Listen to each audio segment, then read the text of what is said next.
Hello, and welcome back to my channel. It is now the month of March, and it is Women's History Month. So, happy Women's History Month. I should have probably done this for February for Black History Month, but I kind of did. But this is gonna be a mini series where I talk about women's stuff. I don't know.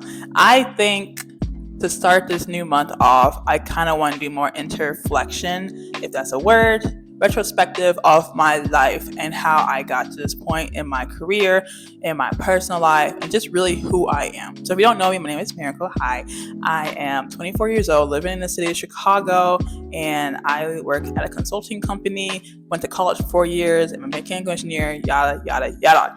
If you watch my videos from the beginning, you know kind of how I grew up and how I maintained my education and to get to where I am in this ever-changing economy.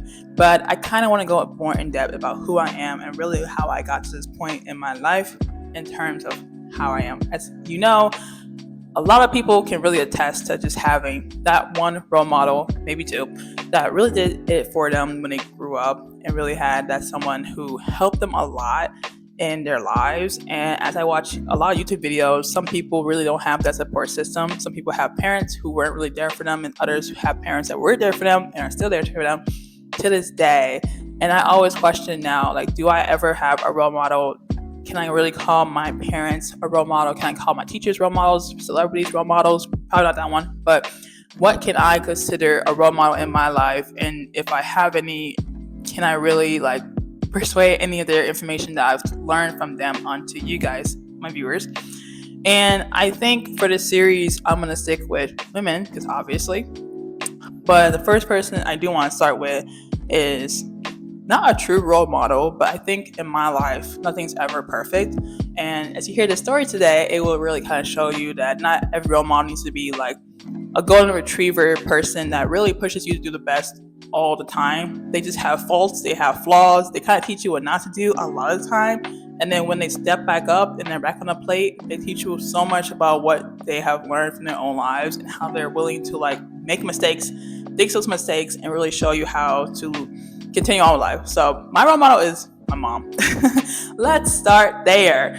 So I'm not gonna get super duper detailed for privacy reasons, but she's online somewhere. Don't find her, but basically with my mom, right? She's the kind of person who I wouldn't quote unquote say I look up to as someone that I aspire to be, but knowing her struggles in life and knowing who she is as a person and how she really grew up in this country, it kind of shows the resilience that she has and really how she persuaded onto me to be kind of a person that doesn't really get bothered by a lot of things, just because when it comes to what she went through and what I have seen her go through in my life, a lot of things seem more trivial.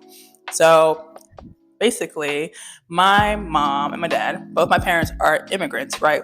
They immigrated to this country 30 plus years ago, right?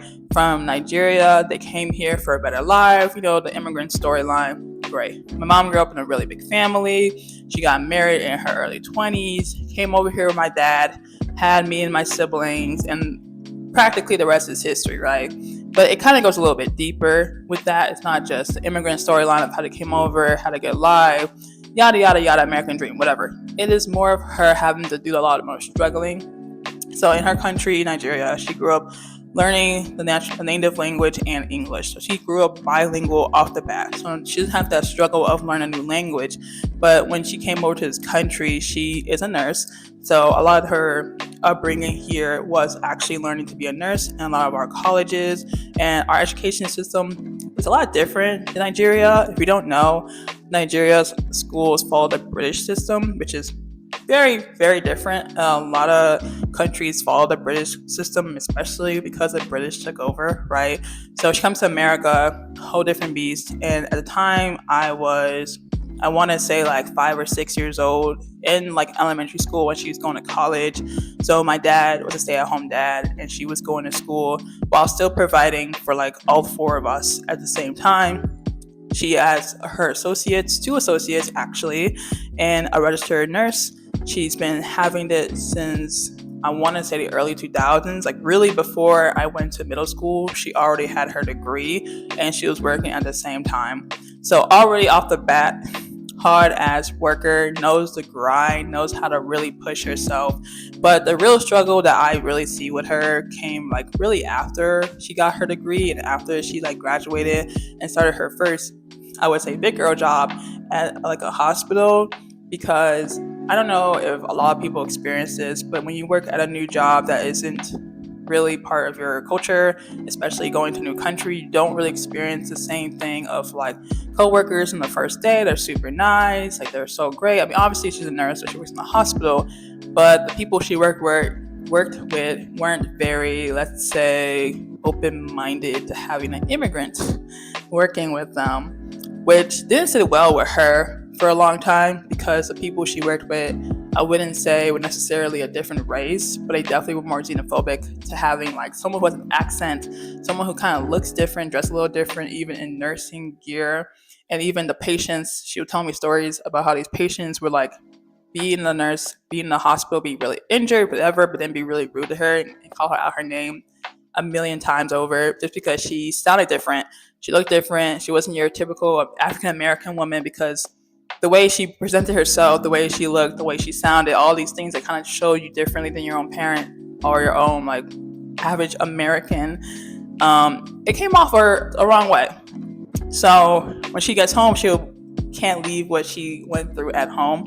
So I would never say like what she went through at work, she brought it home. But it always felt like whatever all the aggression that she had to deal with for like 8+ hours straight, some of it came back home and we had to like hear about it, deal with it, have our own issues when it came to her raising us, because it was always like her, the aggressor parent, and then my dad being more of like the passive parent that try to be like, you guys are good, you guys are great, da da da. And then my mom is like, you guys aren't doing enough, you guys aren't trying your best, you aren't doing this correctly, you have to like do it in a way that makes it look achievable, presentable, you gotta be a citizen, da da da. And obviously you can attribute this to being an immigrant, having to live here for so years, having people look at you and be like, you're not American, why are you here? And then having kids who are first born American and being like, you can't be like me, you can't look like me, you can't sound like me, because in your line of work, wherever you go to school, people will look at you and think you're not American because you grew up in this household.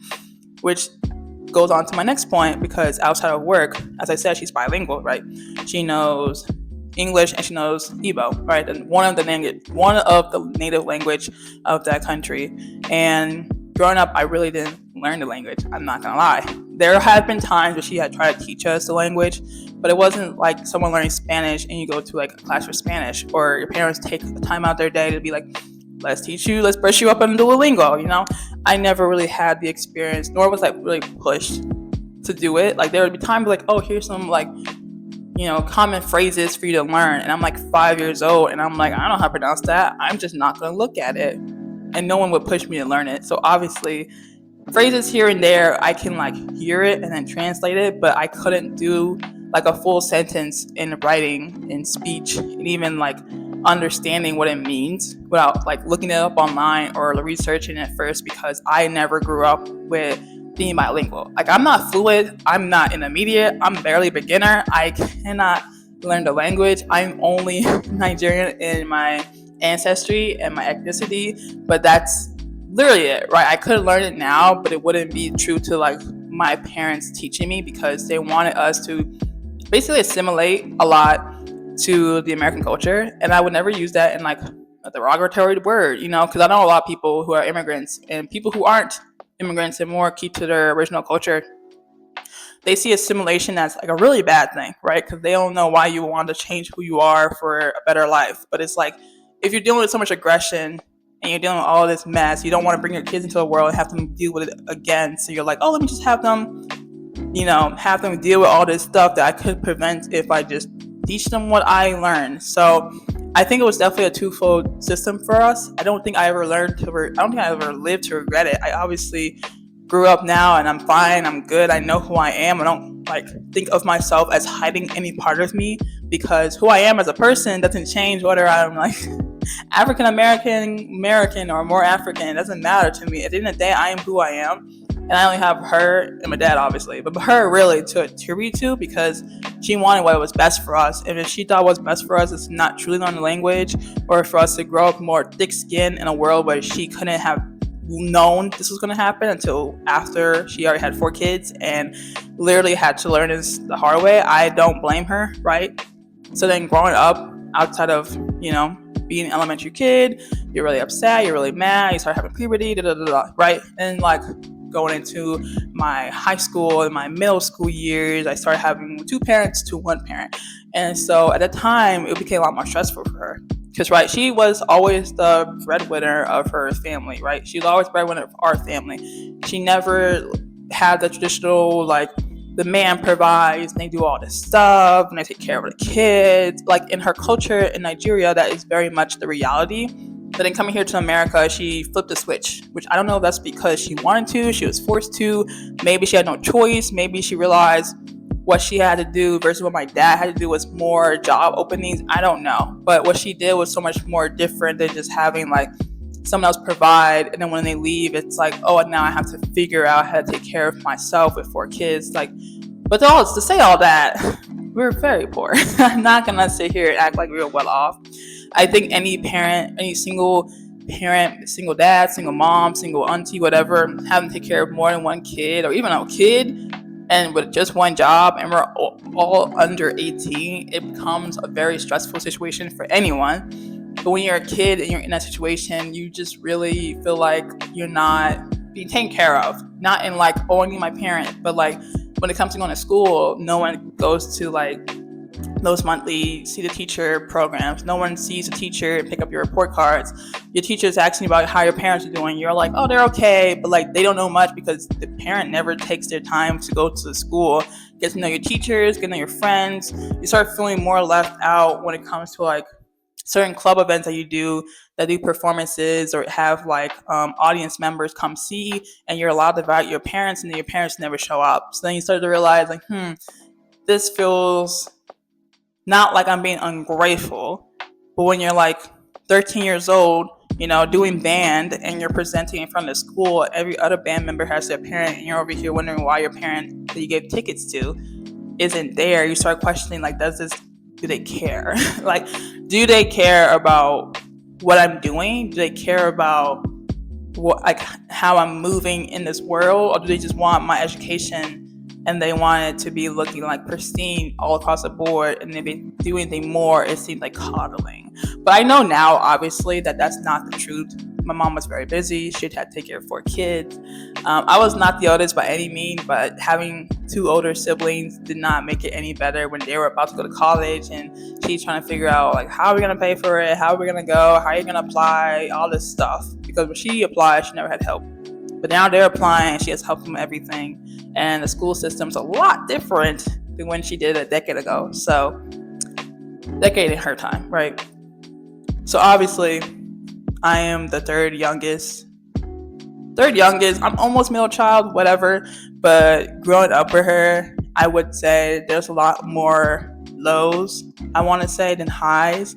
I would never say there was a situation in my life that I felt like was so bad I needed another adult to be present so they can see it from a perspective of their like wisdom and age and be like, is this normal for a kid to go through this? Because I truly felt like everything I had gone through wasn't detrimental to my mental. Like, I don't come out this traumatized. I don't think of anything that I went through as something I have to be like, I need to go talk to someone about this. I think I've heard worse stories from other parents about how they treat their kids. I've heard better.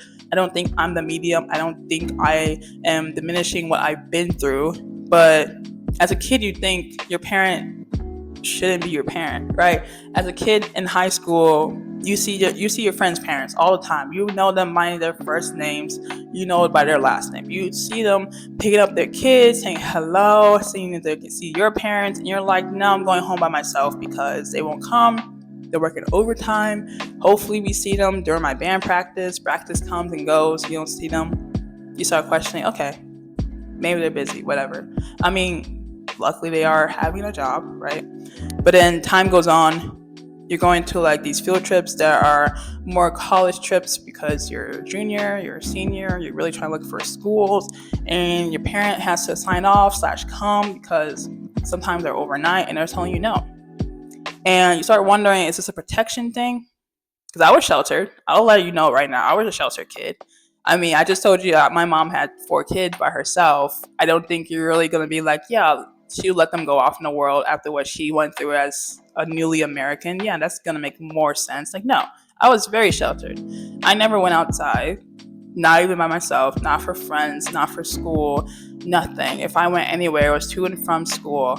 If I was lucky, my parents took me to the park during the winter, or not the winter, the summer, the library, which was fine because they had computers. But as I got older and it became one parent, it was never like, you can go to your friend's house, you can stay after school, you can do X, Y, and Z, whatever you want to because you're older now. Like, no, you're still a child and you're still in like pushing for danger. So I had to get creative. Obviously, I would say a lot of kids in my age group, I'm 24, but in my age group back then, I think a lot of us lied a lot. So at the time, I was lying heavily about what I was doing, about where I was going. If I had school until like 4:15, for example, I was still going to my friend's house that lived literally 2 blocks away because we were in a neighborhood school. And I'll tell my mom, like, hey, we were just doing homework, so I have no homework to do now when I didn't have homework to begin with, you know? And she would never follow up because she was tired. She just came from like 8-hour plus shift and has to go back like in 5 hours. She doesn't have time to realize what every kid is doing. As long as you tell her a good enough, I want to say lie, which is true, but if you tell her good enough truth, right? She can't really tell you, oh, I don't believe you, because unless your lie is like crazy, what can she do, right? And this is no fault of her. I didn't do anything crazy. I was not out there smoking anything. I was not gambling. Nothing was being drank. I was a good kid in that regard. I think I just learned to lie a lot. And obviously that is no one's fault but my own. And I'm learning to like break that cycle of lying to everything I have, not just to her, but to some people who I'm close with. I still lie. It's because I'm built in to be like, don't tell the truth, they're getting mad. When all I'm telling is like, oh, I went out last night with a new friend, or I'm going out tonight to do something without you. And it's like, why am I lying? They don't care. But I'm so used to having to lie just to leave my own house, just leave my own bedroom. I have to lie to go outside just so that I don't be stuck within 4 walls and then believe that I'm not meant for anything more than just school and then home. So that kind of happened until I graduated college. But to stay on this story, I definitely believe that she was doing all this for my protection. She just couldn't tell me, right?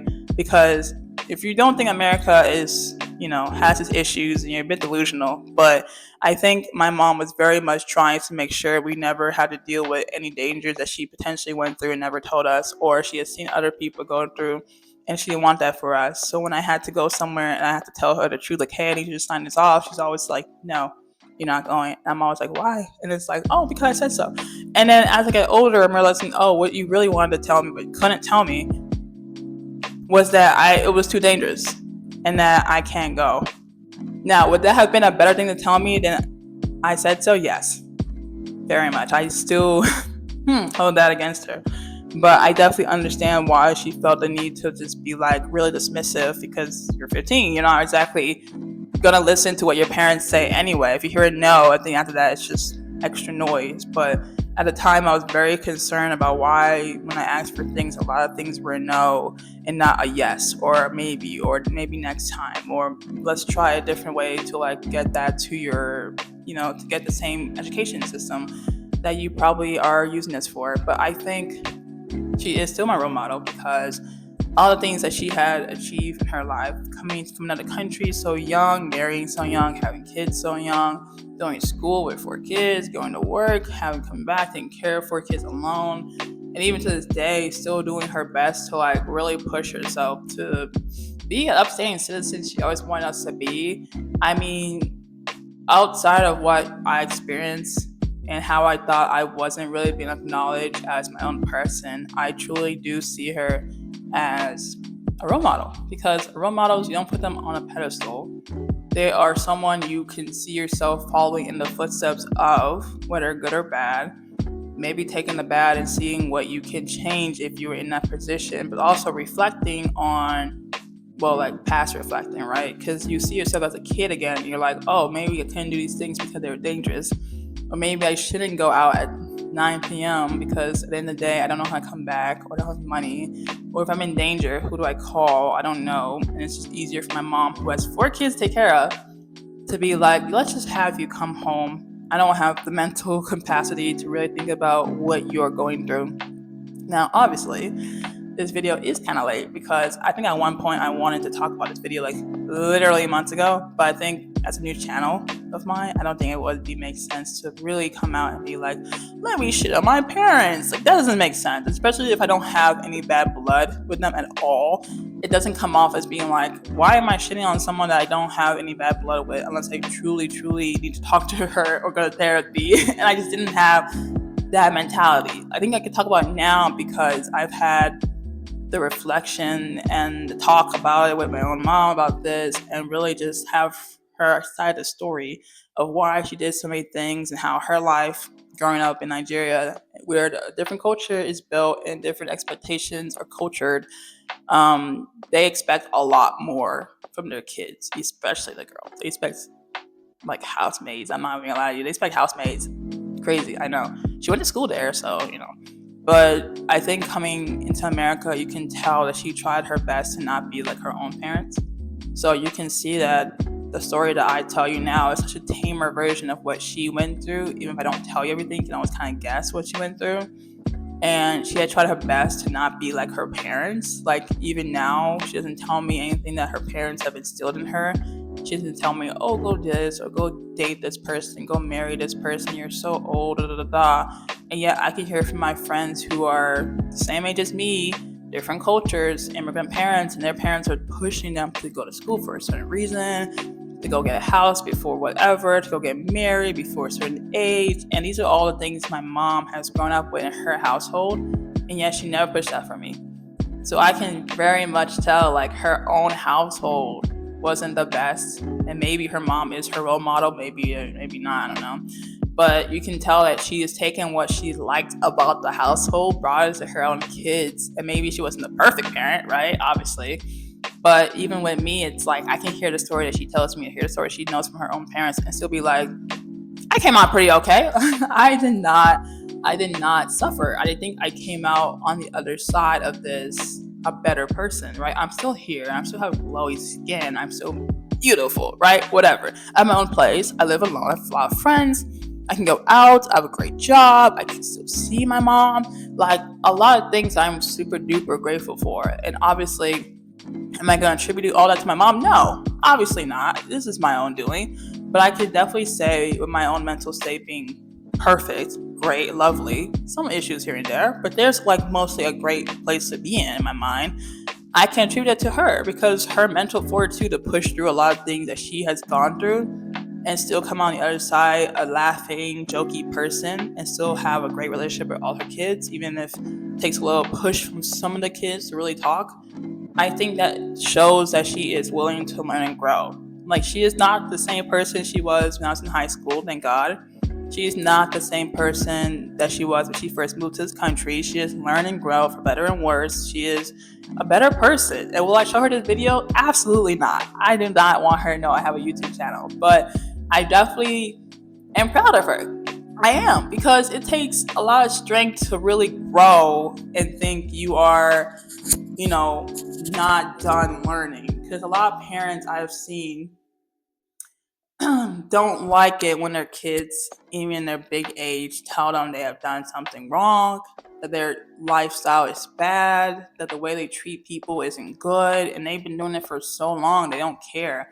They're like, oh, I'm still your parent, you should just quiet down. But when it comes down for them to be around people their age and see how they interact with other parents, you see them not having a lot of friends. Their mental states are in the rucker. They need therapy, and they still will just tell you we didn't have therapy in our country. And it's like, does that make it a good? Like, you're not growing. You're hurting your kids. Your kids are gonna be hurt if they have kids. And that's a big if for some of them. So it's like, you never want that person to like dictate your life, even mentally, spiritually, whatever, years after they're gone, and be like, I could have been healed, or I could have been better, or I could have learned a different lesson if I had just had someone to show me the way. And I think for my mom, I'm grateful that she had either done that or been there or seen someone, right? She's very religious. So she's seen, at this point, she's seen God. I don't know. But I think she's definitely been the person that I wouldn't say aspire to be, but I aspire to be better.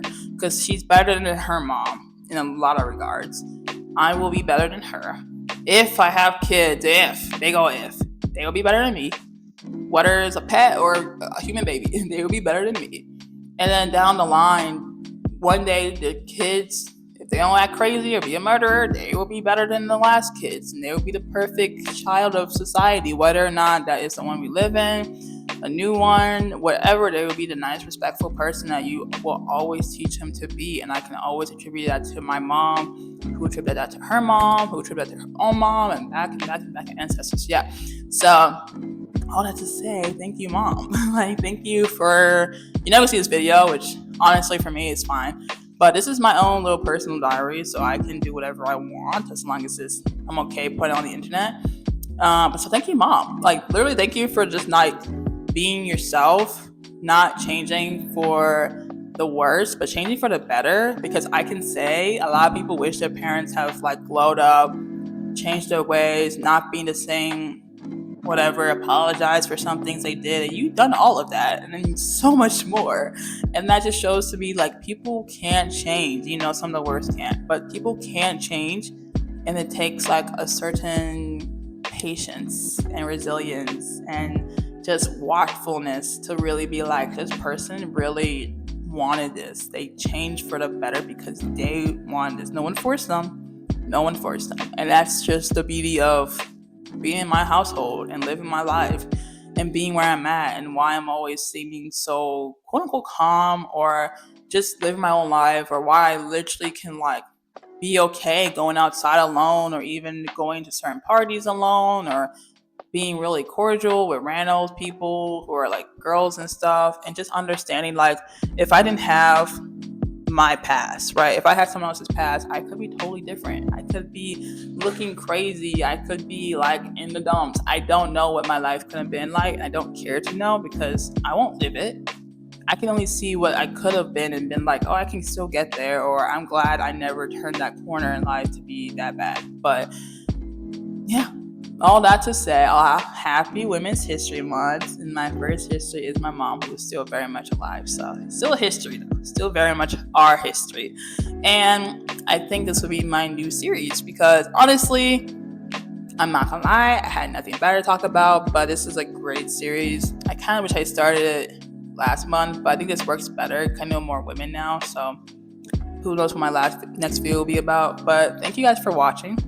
If you have a special someone in your life, it doesn't have to be a woman, but anyone in your life who you really never got the chance to say thank you, or I'm grateful for you, or I'm glad you're still here, whether or not they're alive or not, I think it doesn't hurt to like maybe write it down, say it, go to them, let them know. Like, I'm not gonna, show her this video, but I might have said it in like a text, or when I see her next time, I'll tell her.